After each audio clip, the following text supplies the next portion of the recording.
कि मोदी जी ने 2 करोड़ रोजगार के बारे में कहा था।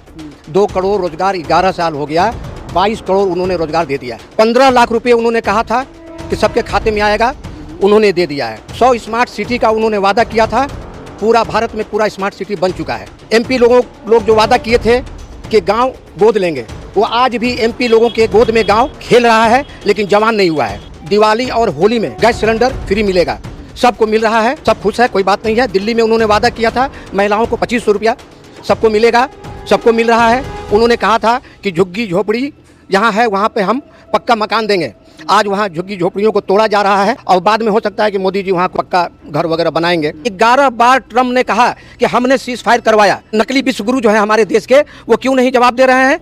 मुझे मालूम हुआ है कि मोदी जी का कल जो है 11 साल पूरा हो गया। उनका उपलब्धि पूरा हिंदुस्तान के लोग इंतज़ार कर रहे थे कि हमारे देश के प्राइम मिनिस्टर नरेंद्र मोदी जी आएंगे, प्रेस कॉन्फ्रेंस करेंगे, लोगों को बताएंगे कि 11 साल उनका पूरा हुआ है और उन्होंने क्या क्या काम किया। लेकिन ये हम लोगों का बदनसीब हम लोग हैं कि मोदी जी आए नहीं, हम लोग इंतज़ार करते रह गए। उनके बदले नड्डा साहब आए थे, तो नड्डा साहब कोई प्राइम मिनिस्टर तो है नहीं, वो तो राष्ट्रीय अध्यक्ष हैं। तो उन्होंने आकर के जो भी कहा, मैं उनका उपलब्धि बताने जा रहा हूँ आप लोगों को। अच्छा, आप मोदी जी का उपलब्धि जी, मैं उनके बारे में बता रहा हूँ कि मोदी जी ने 2 करोड़ रोजगार के बारे में कहा था। 2 करोड़ रोजगार 11 साल हो गया, 22 करोड़ उन्होंने रोजगार दे दिया है। अच्छा, सारे अंधभक्तों को मिल गया है। आपको भी मिला क्या? ना, हमको तो नहीं मिला है, हमको तो नहीं चाहिए, लेकिन मिल गया। 15 लाख रुपए उन्होंने कहा था कि सबके खाते में आएगा, उन्होंने दे दिया है। 100 स्मार्ट सिटी का उन्होंने वादा किया था, पूरा भारत में पूरा स्मार्ट सिटी बन चुका है। और एमपी लोग जो वादा किए थे कि गांव गोद लेंगे, वो आज भी एमपी लोगों के गोद में गांव खेल रहा है, लेकिन जवान नहीं हुआ है। उसके 15 लाख रुपए अकाउंट में आएंगे, सबके खाते में आ चुका है 15 लाख रुपया, और सब मस्त है, सब खुश है, कोई ऐसी बात नहीं है। और दूसरी बात है कि उन्होंने एक वादा किया था कि दिवाली और होली में गैस सिलेंडर फ्री मिलेगा, सबको मिल रहा है, सब खुश है, कोई बात नहीं है। दिल्ली में उन्होंने वादा किया था महिलाओं को 2500 रुपया सबको मिलेगा, सबको मिल रहा है। उन्होंने कहा था कि झुग्गी झोपड़ी जहाँ है वहाँ पे हम पक्का मकान देंगे, आज वहाँ झुग्गी झोपड़ियों को तोड़ा जा रहा है। किसानों का कर्जा माफ होगा। हाँ, किसानों का कर्ज माफ़ होगा। और दूसरी बात है कि अभी वहाँ पर झुग्गी झोपड़ियों को तोड़ा जा रहा है और बाद में हो सकता है कि मोदी जी वहाँ कुछ पक्का घर वगैरह बनाएंगे। तो ये सब उपलब्धियाँ उनकी है। और दूसरी बात है कि अब मंदिर सन्नाटा हो गया है, भगवान मंदिर में अब नहीं है, वो मस्जिद में शिफ्ट हो गए हैं। अब सारे अंधभक्त जो है मस्जिद के बाहर हनुमान चालीसा पढ़ने जा रहे हैं, पूजा पाठ करने जा रहे हैं। ये सब मोदी जी का उपलब्धि है। गाय के नाम पर लिंचिंग किया गया, तबरेज को मारा गया, पहलू खान को मारा गया, अखलाक को मारा गया, ये सब मोदी जी का उपलब्धि है। उन्होंने बहुत काम किया है देश में। और जितने भी पढ़े लिखे नौजवान हैं जो एग्ज़ाम नीट का एग्ज़ाम देने के लिए गए, उनका पेपर लीक कर दिया गया। आज करोड़ों नौजवानों का भविष्य अंधकार में है, उन लोगों को रोज़गार नहीं है, पेपर लीक करके उनका जीवन को बर्बाद कर दिया गया। ये मोदी जी का उपलब्धि है।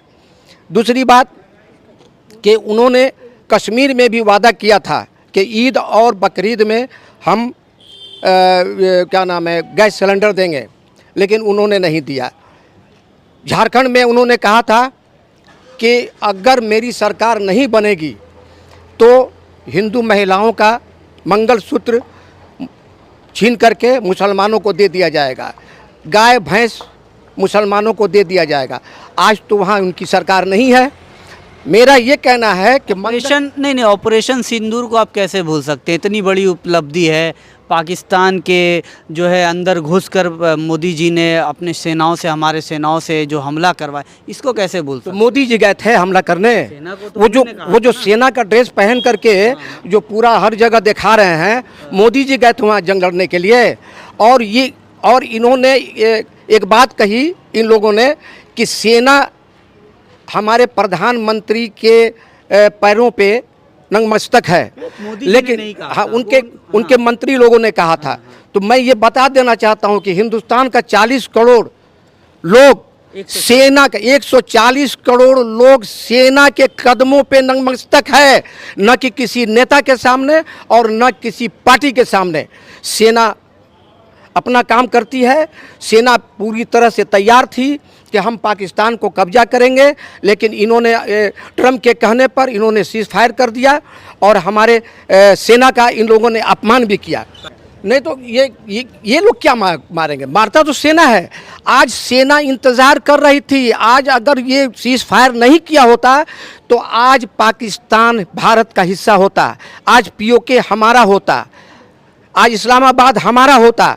लेकिन इन लोगों ने सीज फायर करके ट्रम्प के आदेश पर इन लोगों ने सीज फायर किया है। मोदी जी क्यों नहीं ट्रम्प का नाम ले रहे हैं? ये तो अमेरिका में जाके कहते थे कि अब की बार ट्रम्प सरकार, हमारे लोगों को वहाँ पर हथकड़ी लगा करके भेजा जा रहा है। क्यों नहीं बोल रहे हैं? अभी एक छात्र को वहाँ सेना जो है उसको पटक करके ज़मीन पे उसको हथकड़ी लगा रहा था। क्यों नहीं बात करते हैं?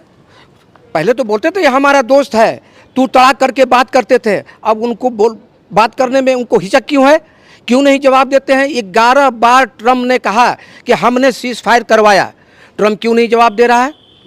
ये क्या नाम है, हमारे जो है नकली विश्वगुरु जो है हमारे देश के, वो क्यों नहीं जवाब दे रहे हैं? विश्वगुरु बनते हैं। कैसा विश्वगुरु?